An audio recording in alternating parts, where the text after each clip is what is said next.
Lee Van Cleef was born on January 9, 1925, in Somerville, New Jersey. Over 5 decades, he became one of the most recognizable figures in Western cinema, known for portraying villains with chilling intensity.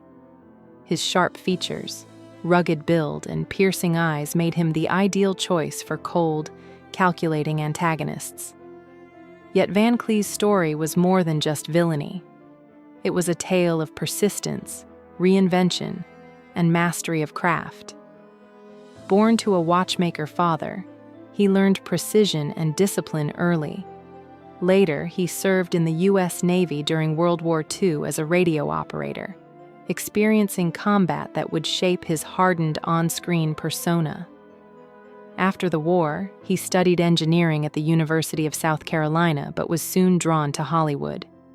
His early years were marked by uncredited roles and slow growth, but his dedication never wavered. Early struggles and the harsh path to stardom. Van Cleef's early career began quietly, with small roles that rarely brought recognition. He appeared in films like High Noon, 1952, as a silent henchman, using body language and presence rather than dialogue.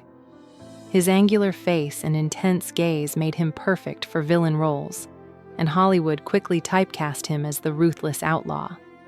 Throughout the 1950s and early 1960s, he worked steadily but remained trapped in supporting parts. His career stagnated, and a serious car accident left him with health complications that slowed his momentum. Despite these setbacks, he never stopped pursuing his craft. His resilience and commitment made him a reliable character actor, but he longed for a role that would allow him to become more than a one-dimensional villain. It wasn't until Sergio Leone noticed him that his career would finally change course. The breakthrough that changed everything. Van Cleef's major turning point came in 1965 when Sergio Leone cast him in for a few dollars more. The role allowed him to demonstrate a more complex villain, one with intelligence and subtlety. The next year, his career reached its peak when he was cast as Angel Eyes in The Good, the Bad, and the Ugly.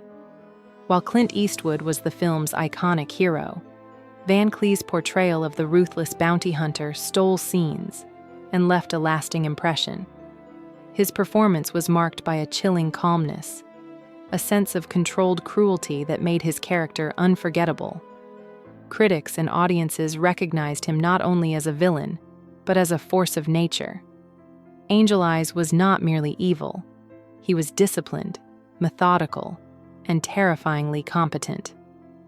Van Cleef's work in the Dollars trilogy cemented his status as a legendary Western actor, the villain with depth, redefining the antagonist. Van Cleef's villain roles were never flat or one-sided. He brought depth and complexity to every character, showing that even antagonists could be driven by their own moral code. In The Big Gun Down, 1966, he played a lawman-turned-hunter, a character whose motivations were ambiguous and haunting. In Death Rides a Horse, 1967, and Day of Anger, 1967, Van Cleef portrayed aging gunslingers whose experience gave them tragic dignity. These roles revealed his ability to portray vulnerability beneath a hardened exterior. His villains were not evil for evil's sake. They were survivors, men shaped by violence and hardship.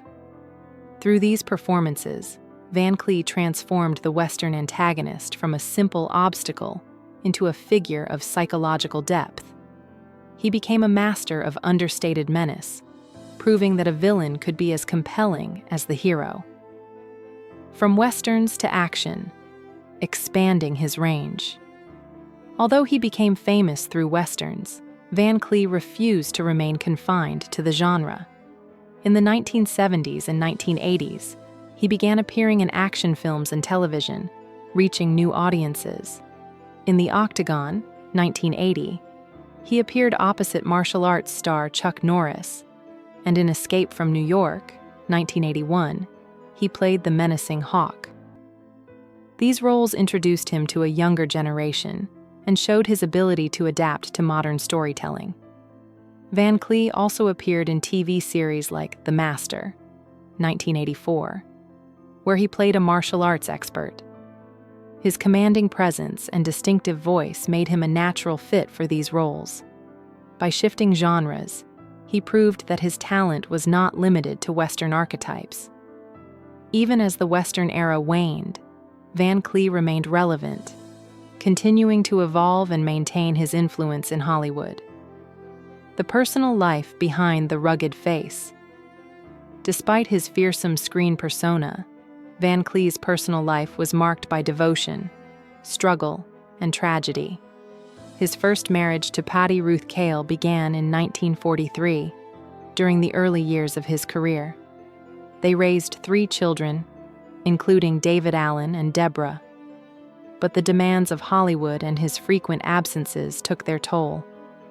The marriage ended in 1958, coinciding with a period when his career seemed stalled.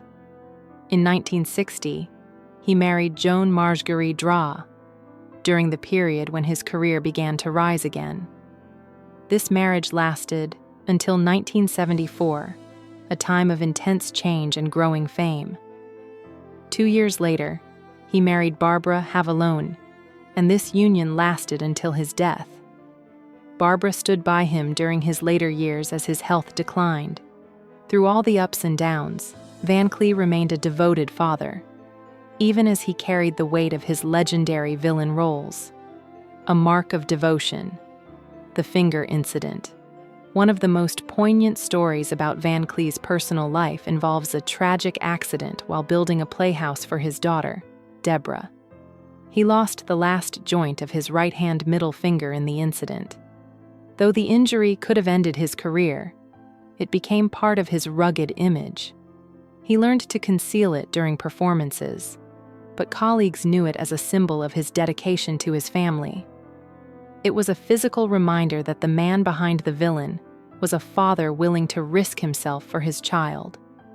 The injury required significant medical treatment, yet he returned to work quickly, showing the same resilience that defined his career. In a way, the accident became a metaphor for Van Clee himself, a man who could endure pain, adapt, and continue to perform with unwavering intensity. The feud that burned. Van Clee versus John Wayne. Van Clee's relationship with John Wayne was marked by deep resentment, born from differences in style, ideology, and career paths. While Wayne represented the classic American hero, Van Clee embodied the darker, morally complex anti-hero of spaghetti westerns. Van Clee saw Wayne's acting as repetitive and superficial, built more on persona than craft. He believed Wayne represented Hollywood's glorified, sanitized view of the West, an image that denied the complexity of real history. Their political differences only intensified the conflict. Wayne was famously conservative and nationalistic, while Van Clee leaned toward progressive ideals and criticized militarism. Professionally, Van Clee resented Wayne's dominance of the genre and the limited space it left for actors like him. Their rivalry became part of Hollywood folklore, a clash between the old guard and the new wave of Western storytelling. The legacy of a Western icon.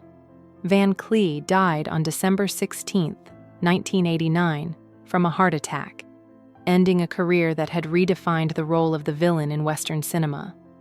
His legacy remains powerful in the world of film, especially within the spaghetti Western subgenre. His performances in The Good, The Bad, and The Ugly and For a Few Dollars More are still considered benchmarks of villainy and intensity. He showed that antagonists could be charismatic, complex, and unforgettable. Van Clee's ability to combine menace with subtlety made him a lasting figure in cinematic history. Even today, his characters are studied for their psychological depth and moral ambiguity. In a genre built on heroes and outlaws, Van Clee proved that the villain could also be the most compelling figure on screen. Outro: The Man Who Made Evil Memorable. Lee Van Clee's story is one of reinvention, perseverance, and mastery of craft.